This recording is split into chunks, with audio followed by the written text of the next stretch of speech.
नमस्कार, मैं हूं पद्मजा जोशी। आप देख रहे हैं आज की अड़ी। खबर है कि आने वाले हफ्ते में ही दिल्ली विधानसभा चुनाव की तारीखों का ऐलान हो सकता है। ऐसे में दिल्ली में आज का सियासी दिन भी बेहद हाई वोल्टेज वाला रहा।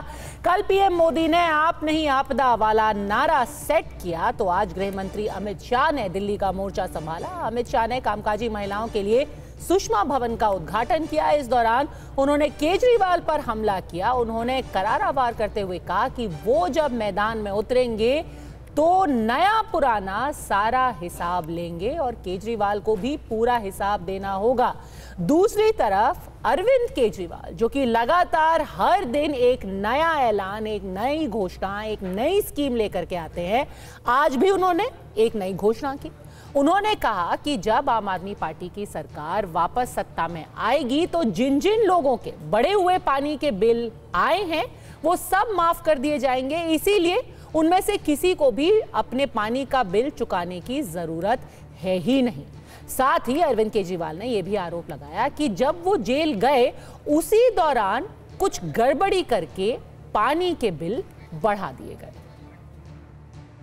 जब मैं जेल गया, इन लोगों ने पीछे से पता नहीं क्या किया, कुछ तो गड़बड़ की कि लोगों के लाखों लाखों रुपए के, हजारों रुपए के हर महीने पानी के बिल आने लगे। जिन लोगों को लगता है कि उनके बिल गलत आए हैं और उनके हजारों लाखों के बिल हैं वो गलत हैं, उन लोगों को अपने पानी के बिल भरने की जरूरत नहीं है। वो इंतजार करें। आम आदमी पार्टी की सरकार बनेगी, चुनाव के बाद हम उनके गलत बिल माफ करा देंगे। दिल्ली के चुनाव के मैदान में आऊंगा तब पूरा हिसाब लेकर आऊंगा केजरीवाल जी। मगर मैं आपको पूछना चाहता हूं कि आपने क्या किया, इसका जरा हिसाब दिल्ली वासियों को दीजिएगा। जो राजनीति में आए तब कहते थे हम सरकारी गाड़ी नहीं लेंगे, सरकारी बंगलो नहीं लेंगे, 4 बंगलों से पेट नहीं भरा। 50,000 गज एक शीश महल बनाया दिल्ली वासियों के 45 करोड़ के खर्चे से। और केजरीवाल जी, आपको इसका हिसाब देना पड़ेगा।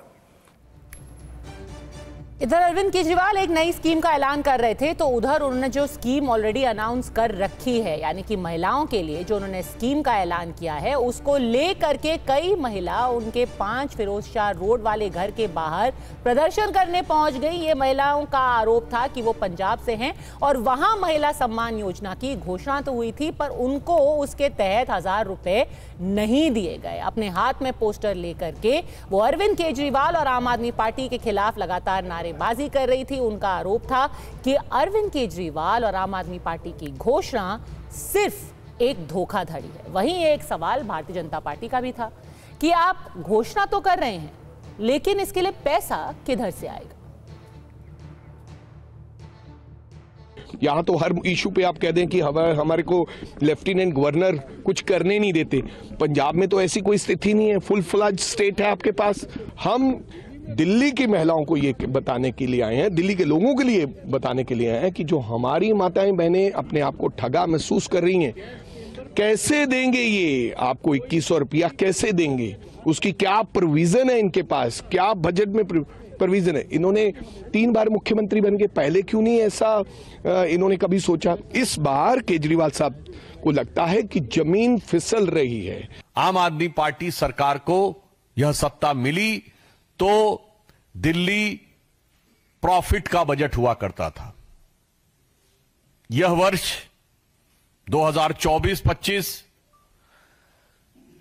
पहला वर्ष होने जा रहा है जब दिल्ली घाटे की तरफ बढ़ रहा है। वर्तमान फाइनेंशियल ईयर के लिए दिल्ली सरकार ने national small saving fund NSSF से 10,000 करोड़ रुपए का ऋण लेने के लिए पत्रावली मूव की है। वो इन्हीं की महिलाएं हैं, पंजाब की महिलाएं नहीं है। पंजाब की सारी महिलाएं हमारे साथ है, उनको आम आदमी पार्टी पे भरोसा है। ये कांग्रेस की और बीजेपी वालों की, कांग्रेस और बीजेपी को औपचारिक रूप से ऐलान कर देना चाहिए कि वो मिलके गठबंधन में ये चुनाव लड़ रहे हैं आम आदमी पार्टी के साथ। ये चोरी छिपे पीठ पीछे एक साथ अलायंस करना ये ठीक नहीं है। तो अड़ी में आज के सवाल हैं बिल्कुल सीधे। स्कीम पर स्कीम क्या इन्हीं से बदलेगा दिल्ली चुनाव का सीन? लेकिन क्या दिल्ली में विकास से ज्यादा वादों की सरकार चल रही है? और एक और बहुत बड़ा आज डेवलपमेंट ये हुआ है कि 29 सीटों पर भाजपा की पहली लिस्ट आई है। तो क्या इस लिस्ट से माहौल बदलने के संकेत हैं? क्या अब एक कांटे का मुकाबला होगा दिल्ली के अंदर?